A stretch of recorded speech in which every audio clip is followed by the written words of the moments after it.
Acclame le roi des rois, le Seigneur des seigneurs.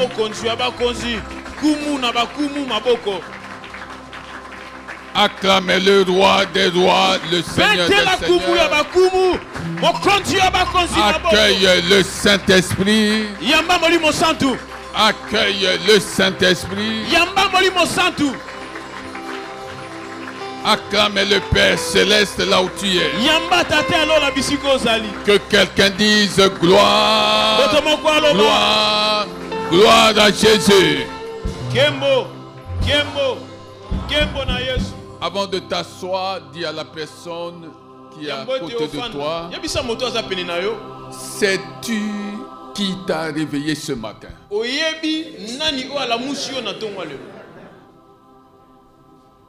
Qui t'a réveillé ce matin? Il faut qu'on le sache. Chacun de nous doit savoir qui l'a réveillé ce matin. Quelle est la chose qui l'a réveillé ce matin?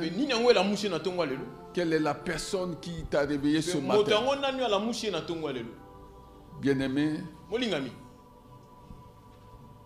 ni l'argent,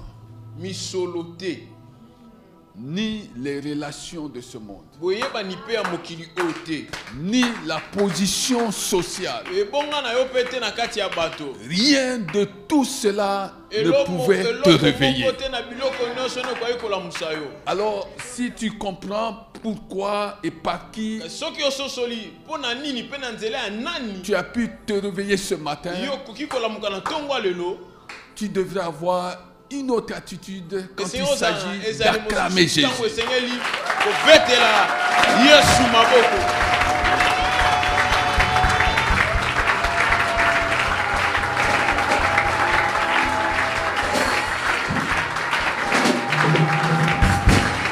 Amen, amen, amen, amen, amen.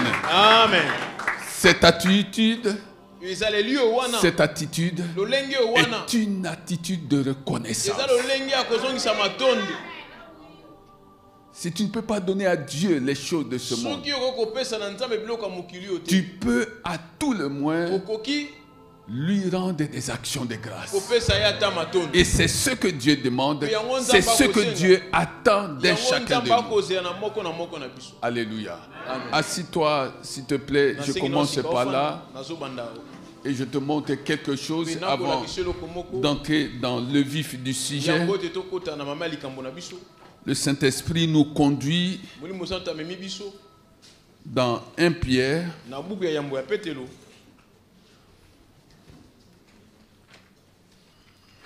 1 Pierre, chapitre 2, verset 11.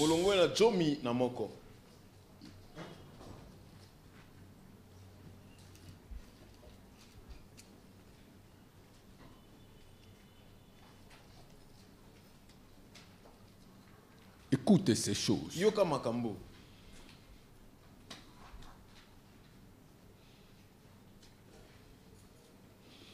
Bien-aimé. Quand Dieu t'appelle bien-aimé, si dans cette vie il y a des gens qui ne t'aiment pas, le fait même que Dieu t'ait appelé son bien-aimé, cela devrait te suffire. Je parle à quelqu'un. Quand Dieu t'appelle bien-aimé, et Dieu, quand il t'appelle bien-aimé, il est sincère. Dans cette vie, quelqu'un peut te dire qu'il t'aime. Il peut même t'appeler son bien-aimé. Mais en réalité, il ne t'aimait pas. Mais quand Dieu t'appelle bien-aimé, c'est que tu occupes une place de choix dans son cœur. Alléluia. Chaque fois que moi je lis la parole de Dieu et que je trouve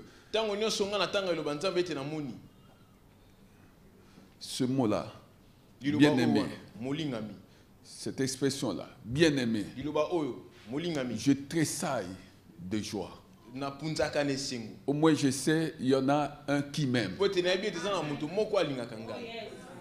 Sans intérêt aucun. Alléluia. Bien-aimé, je vous encourage en tant que résident temporaire et étranger sur la terre. Nous sommes des résidents temporaires. Nous sommes des voyageurs. Nous sommes des étrangers. Alléluia. Amen. Ça me fait rire. Chaque fois que j'entends quelqu'un dire aux autres que ce sont des étrangers. Nous sommes tous des étrangers sur la terre. Nous sommes des résidents temporaires. Mais en tant que résident temporaire, en tant que voyageur,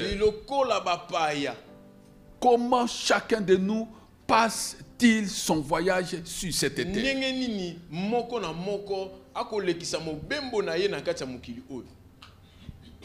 Ton voyage se passe comment? Parce qu'il faut que tu comprennes que tu es voyageur. Il faut que tu comprennes que tu es étranger sur cette terre. Tu n'as pas besoin qu'on te le fasse comprendre. Tu dois comprendre que tu n'es qu'un voyageur. Mais comment passes-tu ce voyage? Comment le passes-tu? Avec qui le passes-tu? Voici ce que l'Esprit disait à l'époque par la bouche d'un homme. Nous sommes dans Juge. Livre de Juge 18.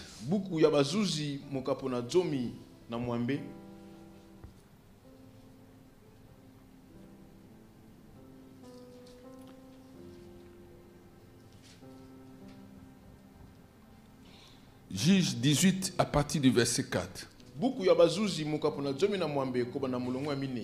Il leur répondit, Mika fait pour moi différentes choses. Il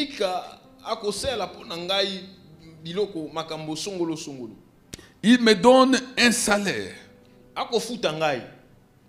et je lui sers de prêtre. Les hommes lui dirent, consulte Dieu afin que nous sachions si notre voyage aura du succès.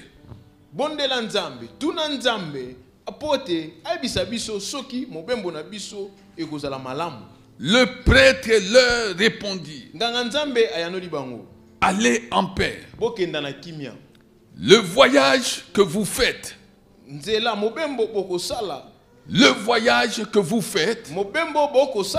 se déroule sous le regard de l'Éternel. Le voyage que tu fais se déroule, se passe sous le regard de l'Éternel. Est-ce que tu as compris ça? Nous sommes des étrangers. Nous sommes des voyageurs. La Bible dit que nous sommes des résidents temporaires. Comment vivons-nous? Est-ce que tu es en paix? Est-ce que tu as la paix? Est-ce que tu as la paix sociale? Est-ce que tu as la paix spirituelle? Est-ce que tu as la paix matérielle? Est-ce que tu as la paix financière?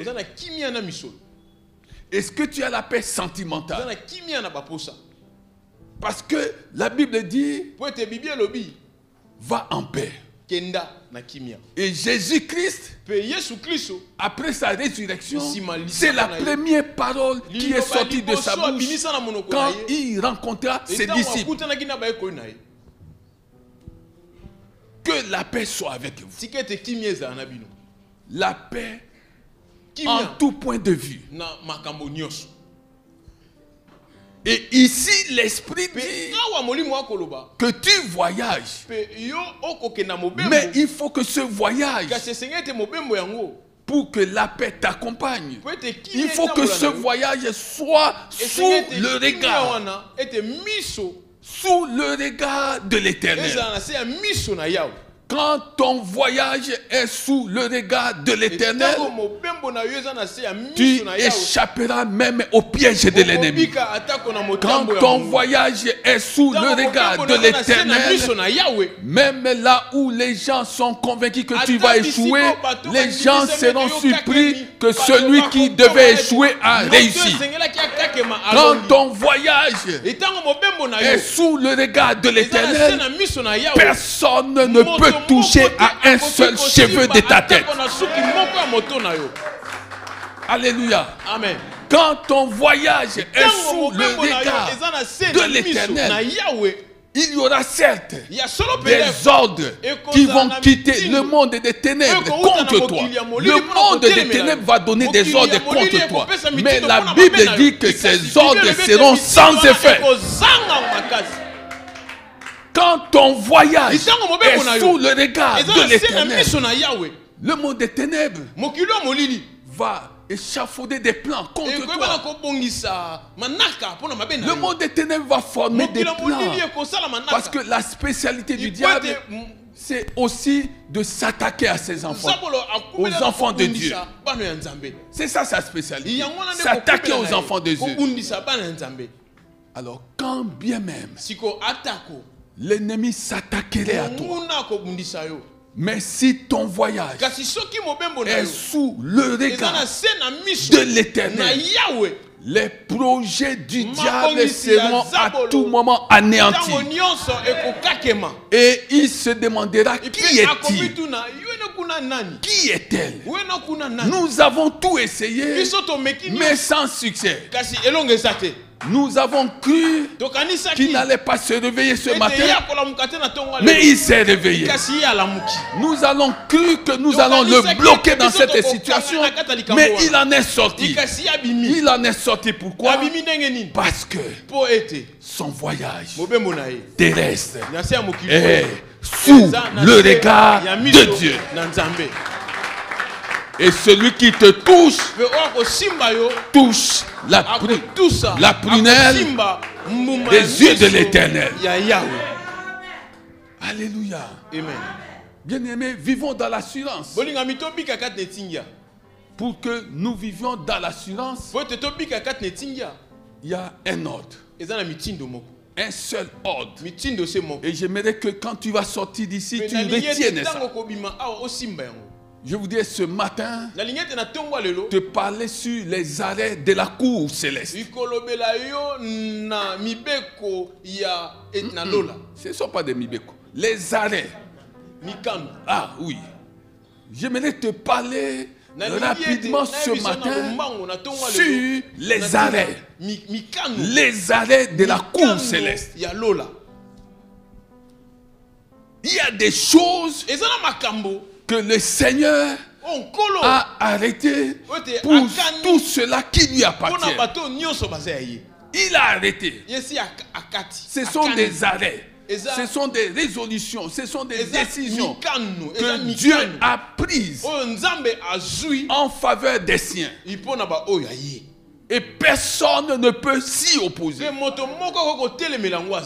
Personne. On peut chercher à combattre cela, mais tout combat dirigé contre les arrêts divins, les arrêts de la cour céleste, tous ces combats vont s'avérer impuissants. Je veux que tu comprennes ça. Les arrêts de la cour céleste.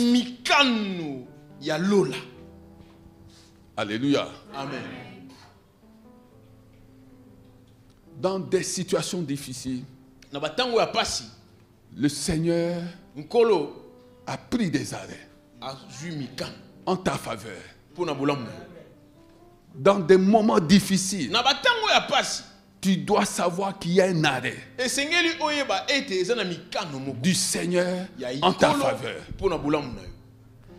Alors, il y a une seule condition que j'aimerais que tu retiennes ce matin.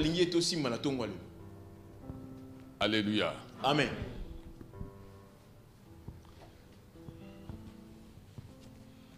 Je commence par Jean, que tu connais. Jean 2. Nous sommes aux noces de Cana.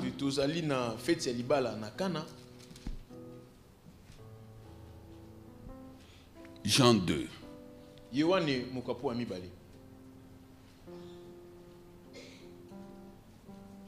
Verset 3.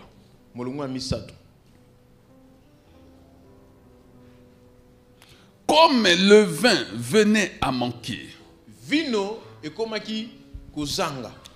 la mère de Jésus, la mère de Jésus,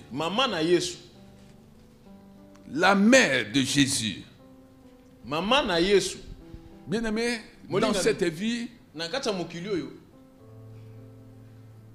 fais attention. Lorsque les gens présenteront tes parents en se référant à toi, c'est qui là? C'est le père de tel. C'est qui là? Non, c'est la mère d'un tel. La mère d'un tel. Il faut qu'on voit ce que tu représentes dans ce monde pour qu'on fasse allusion à toi. Les gens ne connaissaient pas le nom de ton père. Les gens ne connaissaient pas le nom de ta mère. Mais les gens, à cause de ton équation personnelle, connaissent tes parents à travers toi. Et les gens disent, c'est la mère d'un tel. C'est le père d'un tel. Alors, quelle est ton équation personnelle?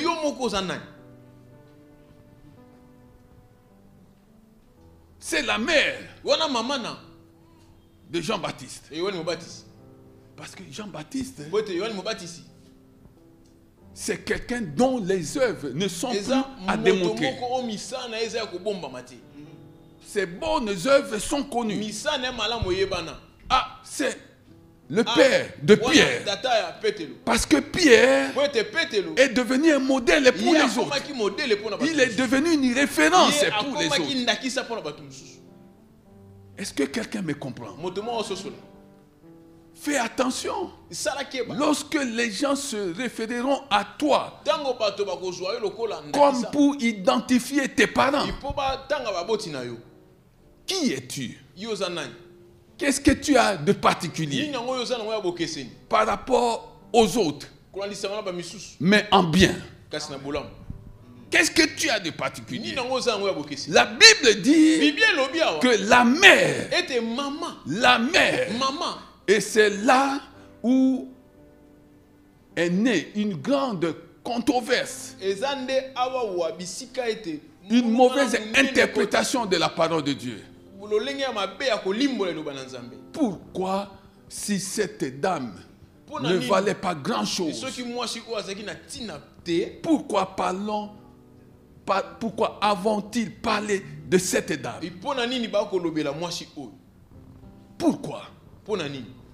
Pourquoi ont-ils parlé de cette dame? Pourquoi ont-ils parlé de cette dame? Ici, ils ont parlé de cette dame parce que son expérience est unique. Son expérience est unique. Pourquoi avoir parlé de cette dame? Pourquoi ont-ils parlé de cette dame? Alléluia. Amen. Jésus fut aussi invité aux noces avec ses disciples. Comme le vin venait à manquer, la mère de Jésus lui dit, ils n'ont plus de vin. Jésus lui répondit, que me veux-tu, femme? Mon heure n'est pas encore venue. Sa mère dit au serviteur, faites tout ce qu'il vous dira. Alléluia. Amen. Qui parle ici? Qui parle ici? Est-ce que quelqu'un peut me répondre? Qui parle ici? Alléluia. Amen. Mais pourquoi Marie parle-t-elle? C'est une dame. C'est une dame. Et pas n'importe laquelle. Elle a la sagesse de Dieu. Elle a reçu la révélation. Deux choses lui ont permis de parler. La sagesse d'en haut et la révélation d'en haut. Faites tout ce qu'il vous dira. Bien-aimé, si tu veux vivre les arrêts de Dieu, les arrêts de la cour céleste, la condition première, c'est de t'exercer à faire tout ce que Dieu dit. Faites tout ce qu'il vous dira.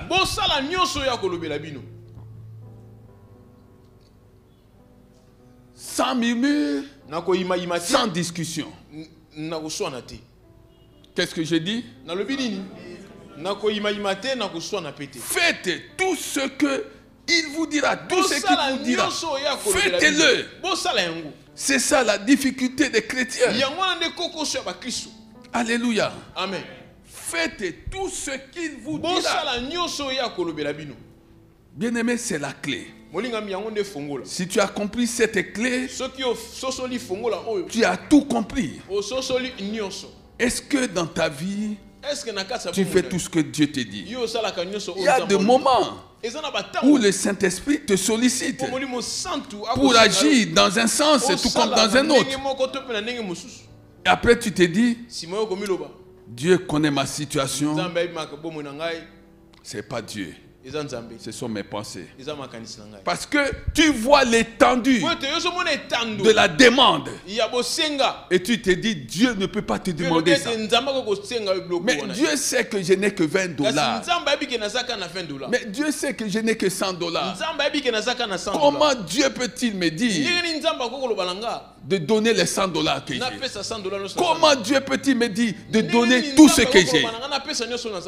Fais tout ce que Dieu te dit.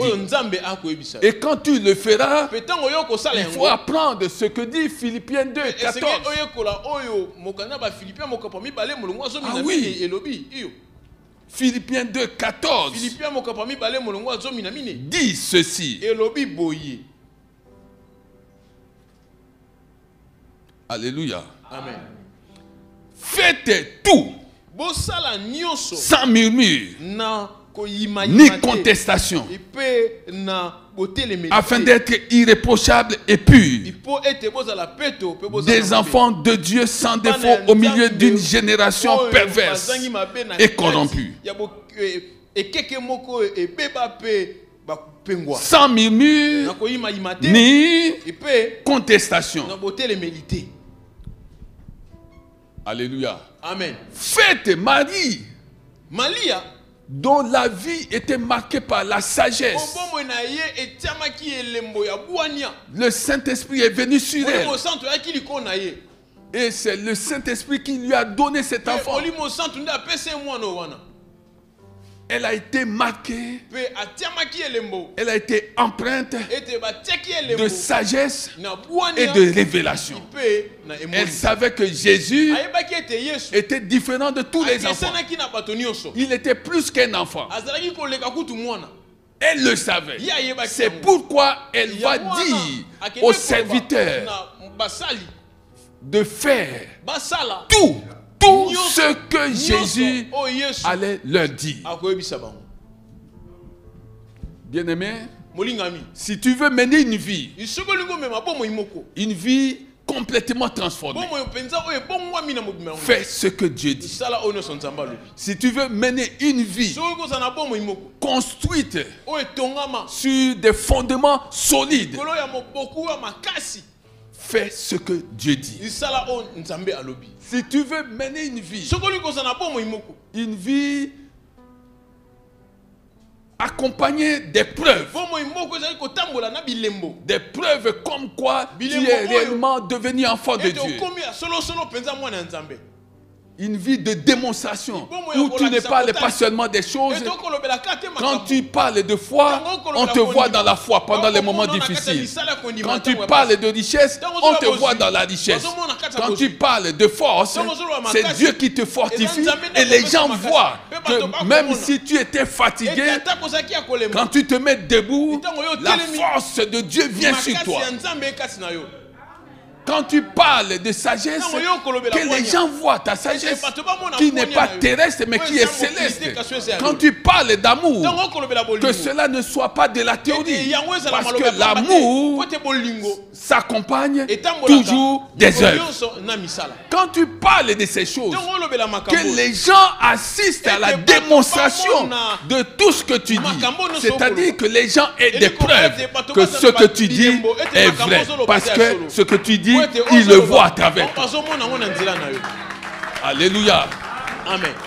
Oui, bien-aimé. Quatrième chose, si tu veux avoir une vie glorieuse, une vie comblée, une vie comblée, une vie glorieuse, où tu seras en train de régner, et les gens vont se poser des questions sur toi. Qu'est-ce qui te fait régner? Il faut faire tout ce que Dieu te demande de faire. Entre dans cette école où ce ne sera plus par ta force ni par ta puissance, mais l'esprit qui est en toi, l'esprit de l'homme en toi, va maintenant t'orienter, va maintenant t'aider à ne faire que tout ce que Dieu demande que tu fasses. Et c'est cela qui va te permettre de mener, comme je viens de le dire, une vie transformée, une vie transformée, une vie construite sur des fondements solides. Cela va te permettre, bien-aimé, de mener une vie qui ait des preuves, comme quoi Jésus vit réellement parce qu'il est en toi et les gens voient Jésus à travers toi. Une vie glorieuse. Alléluia. Amen. Les arrêts de la cour céleste sont tels que quand tu viens dans la maison de Dieu, quand tu pries, il faut que l'on voit des résultats. Une vie marqué par des résultats. Je parle à quelqu'un. Il faut que les gens voient les résultats. Tu as longtemps souffert d'une maladie, mais il faut qu'à un certain moment, tu changes de langage. Tu changes de témoignage. Il faut que tu dises aux gens que voilà, cette maladie m'a secoué pendant autant de mois, pendant autant d'années. Mais grâce soit rendue à Dieu qui m'a guéri. C'est une vie des résultats. Tu as été bloqué par je ne sais quel problème, par je ne sais quelle situation. Mais les choses ont changé. C'est une vie avec des résultats. Parce que nous apprenons à faire tout ce qu'il nous dit. Bien-aimé, quand bien même tu trébucherais, quand bien même tu broncherais, quand bien même les choses donneraient l'impression de ne pas marcher, ton problème, c'est de mettre le curseur sur tout ce que Dieu dit. Mais le curseur, focalise-toi sur tout ce que Dieu dit. C'est ce dont tu as besoin dans cette vie. Tu n'as pas besoin de recevoir des prophètes chez toi pour qu'ils viennent. Oui. La prophétie, c'est un don que nous respectons. Nous respectons ce don. Mais la prophétie à elle-même ne te suffirait pas.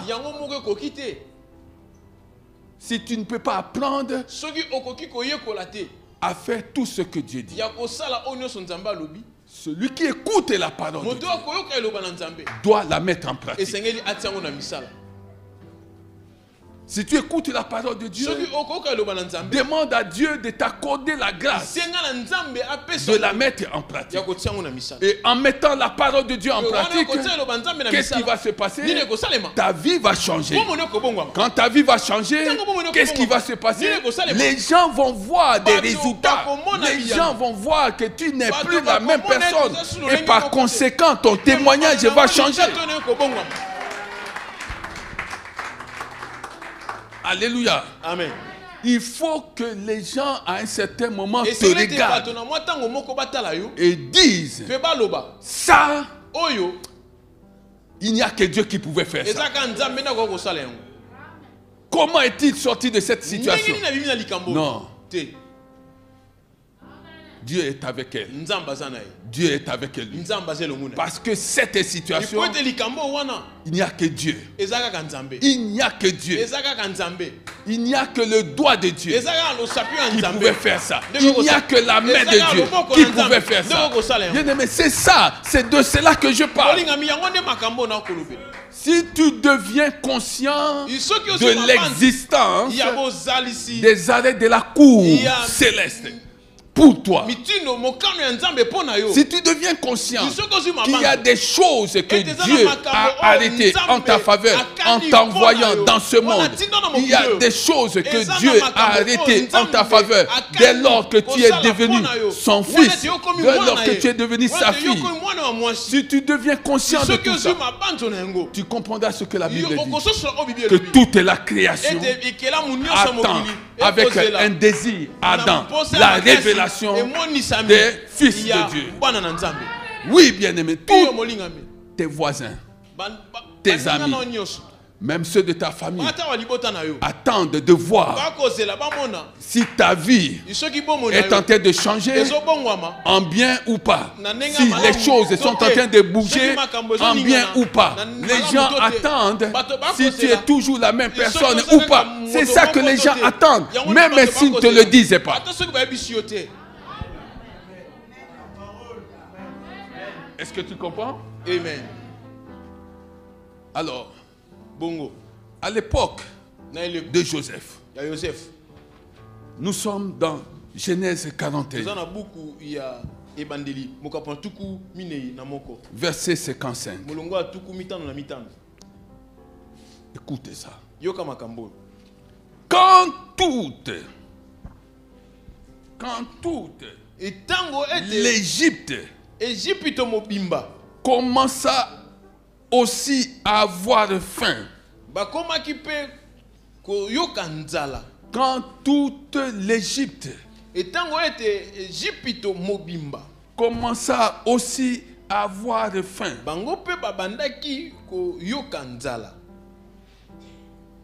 il y avait du pain. Non, quand toute l'Égypte commença aussi à avoir faim, le peuple cria au Pharaon pour avoir du pain. Le Pharaon dit à tous les Égyptiens: allez vers Joseph et faites ce qu'il vous dira. Est-ce que tu comprends ces choses? Quand toute l'Égypte a commencé à avoir faim, le peuple cria. Le peuple alla voir Pharaon Et Pharaon leur recommanda d'aller vers Joseph. Allez vers Joseph. Faites ce qu'il vous dira. Bien-aimé, si tu vis avec une personne qui a la sagesse de Dieu, une personne qui a reçu la révélation de la part de Dieu, ta vie peut être aussi une vie de sagesse. Cette proximité peut t'apporter la sagesse. Cette proximité peut t'apporter aussi la révélation que tu n'avais pas. Pharaon était avec Joseph. Il a regardé Joseph. Plusieurs fois, il a entendu ce qui sortait de la bouche de Joseph. Lui, roi, il s'est dit qu'il avait des limites. Il avait des limites, mais cet homme-là pouvait aller au-delà des limites. C'est pourquoi Pharaon, conscient de ce qu'était Joseph, conscient de ce qu'avait Joseph, conscient de qui il était, va les orienter vers Joseph en leur demandant de faire ce qu'il dira. Aujourd'hui, il y a plus que Joseph. Aujourd'hui, bien aimé, l'Esprit dit va vers Jésus-Christ. Va vers Dieu. Va vers Dieu. Il n'y a pas une autre direction. Il n'y a qu'une seule direction. C'est pourquoi Jésus pouvait dire, et personne ne l'a jamais dit, personne ne pouvait le contredire. Jésus pouvait dire, je suis le chemin. Je suis le chemin. Je suis la vérité. Je suis la vie. Alléluia. Amen. Aucun roi de ce monde, aucun roi de ce monde ne pouvait dire ces choses. Aujourd'hui encore, aucun roi ne peut dire qu'il est le chemin. Aucun roi ne peut dire qu'il est la vérité. Aucun roi ne peut dire qu'il est la vie. Mais Jésus a dit qu'il est le chemin. Il est la vérité. Il est la vie. C'est pourquoi, si tu veux vivre les bienfaits des arrêts de la cour céleste, va vers Jésus. Va vers Jésus. Va vers Jésus. La Bible dit, dans ce que nous venons de lire, écoutez bien aimé, écoute. Nous venons de lire quelque chose. La famine régna dans tous les pays. Mais dans toute l'Égypte, il y avait du pain. Ok? Maintenant au verset 55, chapitre 41, certes. Quand toute l'Égypte commença aussi à avoir faim, toute l'Égypte a commencé aussi à avoir faim. À l'époque, l'Égypte était la première puissance mondiale. Ah oui, à l'époque, l'Égypte était la première puissance mondiale. C'est pourquoi je suis venu te dire qu'il arrivera un temps où cela, ces nations-là, qui s'appuient sur des possessions terrestres en négligeant la parole de Dieu, il arrivera un temps où ces nations vont avoir faim. Vont avoir faim d'écouter la parole de Dieu. Vont avoir faim de chercher Dieu. Vont avoir faim d'être avec Jésus. Oui, bien aimé, il arrivera ce temps. Ce temps va arriver. Aujourd'hui, les gens se disent grands. Elles se disent grands des nations. Grands des nations. Parce que elles ont découvert quelque chose qui s'appelle les vaccins pour faire face à la pandémie. Oui, aujourd'hui, les gens s'entardent s'enorgueillissent d'avoir découvert quelque chose dont toute l'humanité a besoin. Mais je suis venu te dire que la fin n'est plus loin. La fin n'est plus loin. Oui, la Bible dit que la fin n'est plus loin. Je vais entendre quelqu'un dire que la fin n'est plus loin, n'est plus loin. Non, je t'entends pas, je t'entends pas. La fin n'est plus loin, bien-aimé. Oui, la fin va arriver. Ah oui, la fin va arriver. Les gens vont avoir faim. Et quand ils vont avoir faim, même leur vaccin ne pourra pas leur procurer ce dont ils ont besoin. La Bible dit ceci. Nous sommes dans Amos 8, verset 11. Les jours viennent. Les jours viennent, déclare le Seigneur, l'Éternel, où j'enverrai la famine dans le pays, non pas la famine du pain et la soif de l'eau, mais la faim et la soif d'entendre les paroles de l'Éternel, la faim et la soif d'entendre les paroles de l'Éternel. Ils erreront alors d'une mer à l'autre, du nord à l'est. Ils iront ça et là pour chercher la parole de l'Éternel et ils ne la trouveront pas. Alléluia. Amen. Et là, tu comprendras que nous sommes dans le temps de la fin. Et ce temps de la fin a atteint son point culminant. Tu comprendras ces choses. Lorsque ceux qui se disent grande puissance sans Dieu, lorsque ceux-là qui se disent milliardaires deviendront incapables de faire face à la faim, à la famine, à la soif que Dieu va envoyer. Dieu va envoyer. Dieu a envoyé son Fils. Rien ne va l'empêcher d'envoyer la faim et la soif, de chercher la parole de Dieu. Estime-toi heureux. Toi qui n'attends pas ce temps-là. Tu n'attends pas ce temps-là pour t'approcher de Dieu. Estime-toi heureux. Pharaon a dit, allez, allez, allez, allez vers Joseph. À l'époque d'Élisée, Naaman, le lépreux, qui était un grand officier aux côtés d'un roi, est venu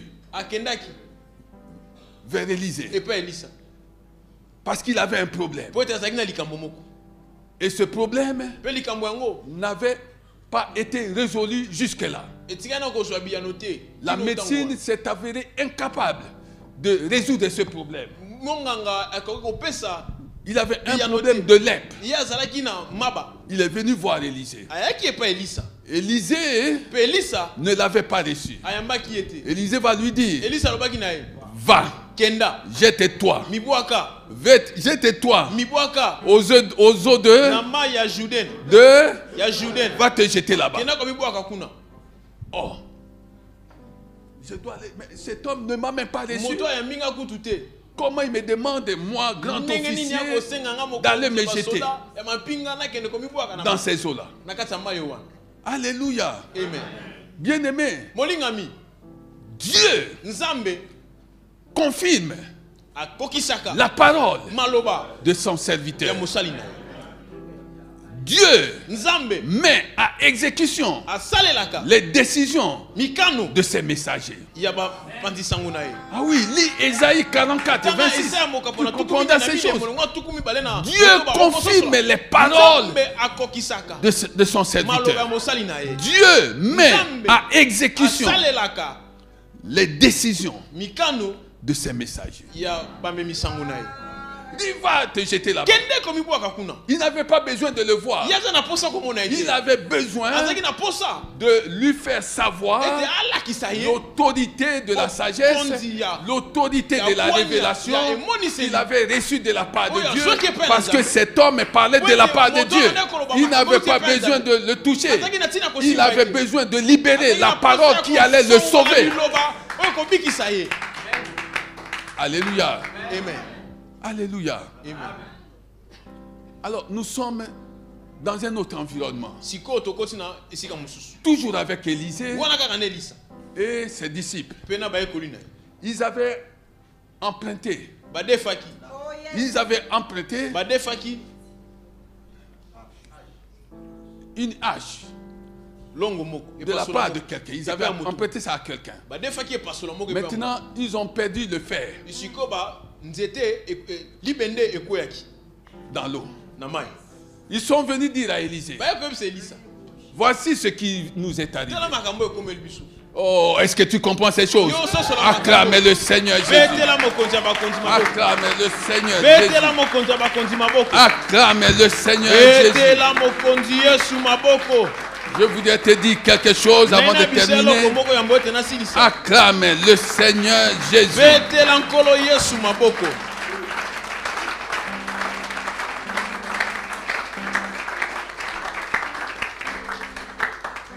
Alléluia. Amen. Nous sommes dans 2 Rois 6. 2 Rois 6.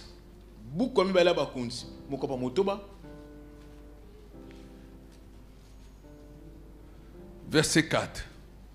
Il partit donc avec eux. Arrivé au Jourdain, ils coupèrent du bois. Alors que l'un d'eux abattait une poutre. Le fer de sa hache tomba dans l'eau. Il s'écria, ah mon Seigneur, je l'avais emprunté. L'homme de Dieu demanda, où est-il tombé? Il lui montra l'endroit.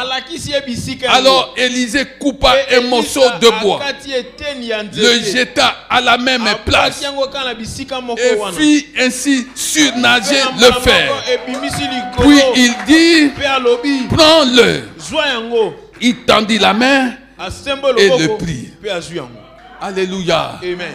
Alléluia. Amen. L'homme de Dieu, l'homme de Dieu ordonna qu'il jette un morceau de bois, à la même place où était tombé le fer de cette hache-là. Bien-aimé, je voudrais te dire une chose. Cela est arrivé aussi avec Élie. En une période de famine, il est arrivé chez une veuve. Et la veuve n'avait plus grand chose. Élie lui dit, je sais que tu n'as rien, mais avec le peu que tu as, va, fais-moi un gâteau, apporte-le-moi. Apporte-le d'abord à moi. Bien-aimé, je suis venu te dire, si tu fais tout ce que Dieu te demande de faire, tu vas mener une vie de succès. Tu vas mener une vie transformée. Tu vas mener une vie construite sur des fondements solides.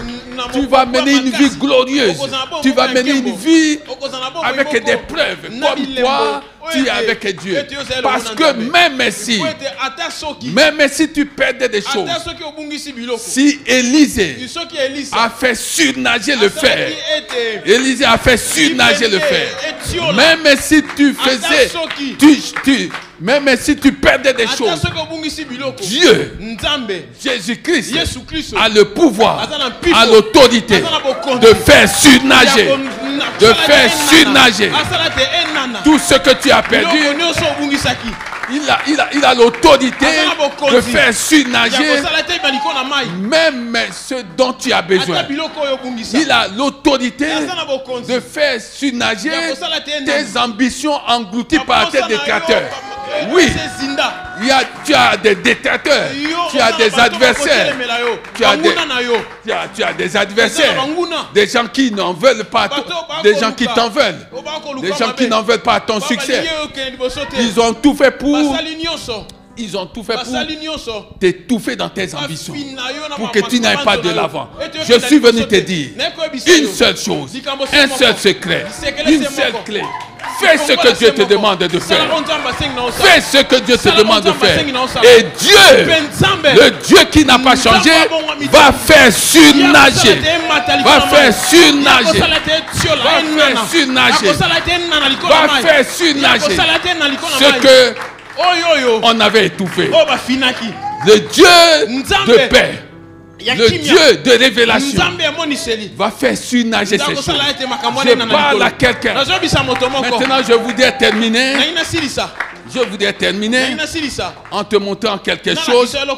Acclame le Seigneur des Seigneurs. Acclame le Seigneur des Seigneurs. Oui. Acclame le Seigneur des Seigneurs. Alléluia. Amen.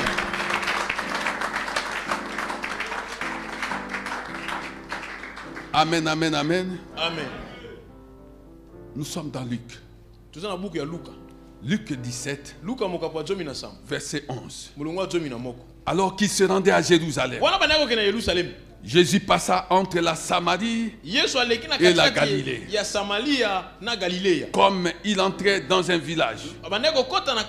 Comme il entrait dans un village, 10 lépreux. 10 lépreux vinrent à sa rencontre. Ah oui. Pharaon a dit, allez vers. Marie a dit, allez vers. Les lépreux ont compris le secret. Ils ont compris le secret. Oui, bien aimé. Peut-être que tu ne le comprends pas. À cette époque-là, un lépreux ne pouvait pas s'approcher des gens. Ils avaient défié. Ils avaient ce jour-là défié toutes les lois. Toutes les lois interdisant que les lépreux s'approchent des gens. Ils sont allés à la rencontre de Jésus. Écoute ces choses. Ils se tinrent. Tu as compris? Ils se tinrent à distance. Ils se tinrent à distance et se mirent à lui dire, Jésus, Maître, aie pitié de nous. Lorsqu'il les vit, Jésus leur dit, allez, vous montrer au prêtre. Pendant qu'ils y allaient, ils furent guéris. L'un d'eux, se voyant guéri, revint sur ses pas en rendant gloire à Dieu à haute voix. Il tomba le visage contre terre aux pieds de Jésus et le... Alléluia. Et le remercia. Est-ce que tu as compris? La Bible dit, Jésus les vit. Bien-aimé, ce matin, je ne sais quelle situation tu as qui ressemble à une lèpre.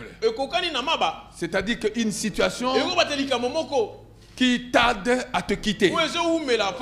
Tu ne veux plus de ce problème. Mais ce problème s'entête. Et ce problème veut rester. Jésus voit. Jésus te voit. Jésus te voit. Jésus les vit. Et il leur dit, sans les toucher, allez. Allez.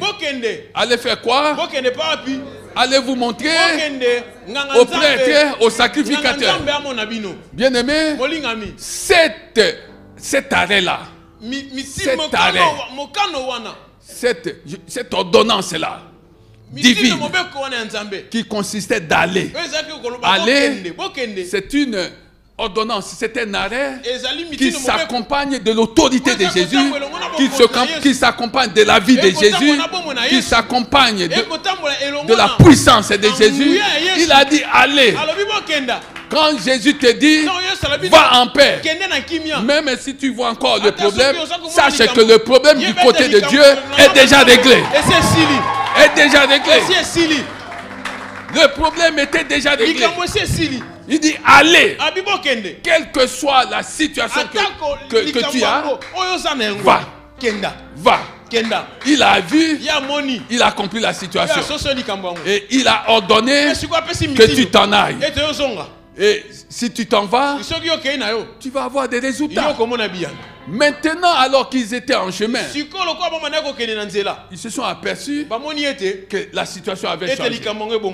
Alors c'est là qu'intervient la deuxième clé. Le deuxième secret.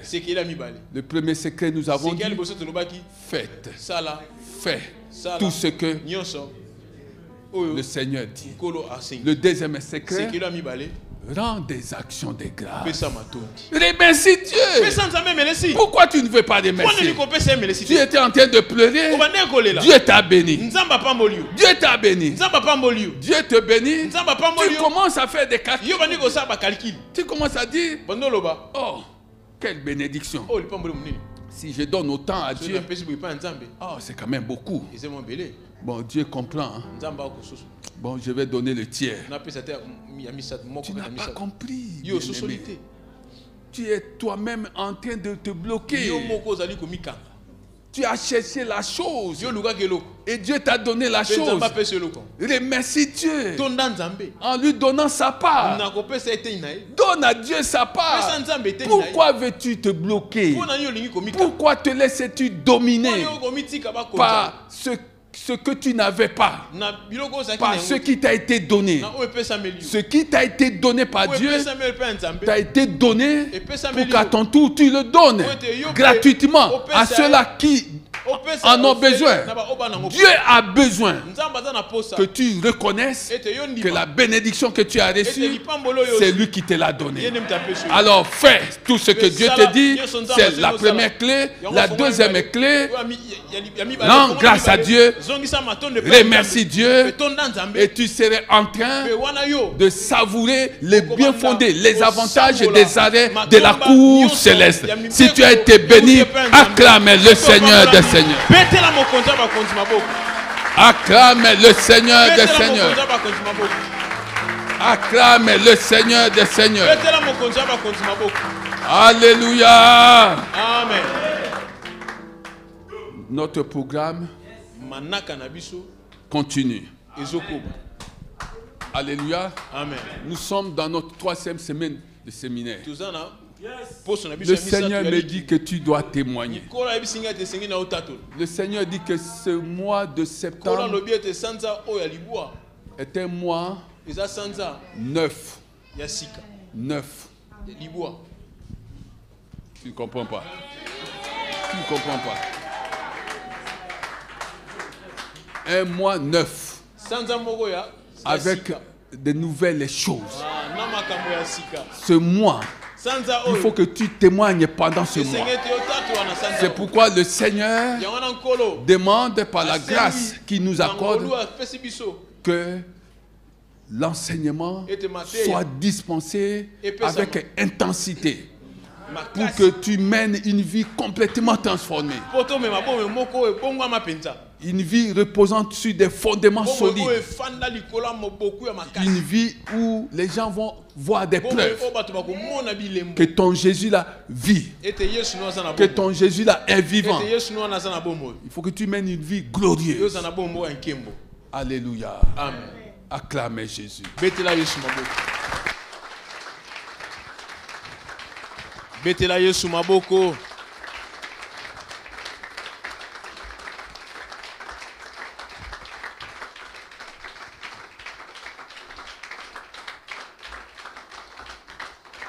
Yesu akumama. Amen, amen.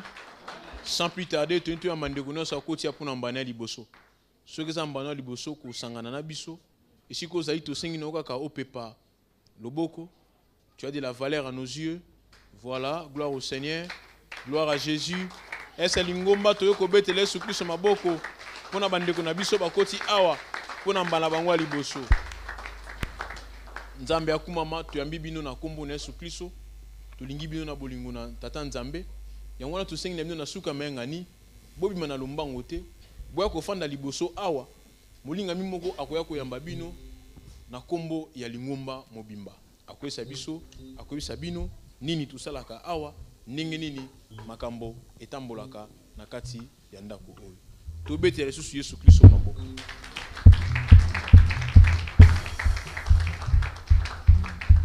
Tokomi na tango ya kokabela Nzambe. Tokotelema. Soko za na enveloppe te okosenga enveloppe wa protocole. Ozi offrande na yo okotisi na kati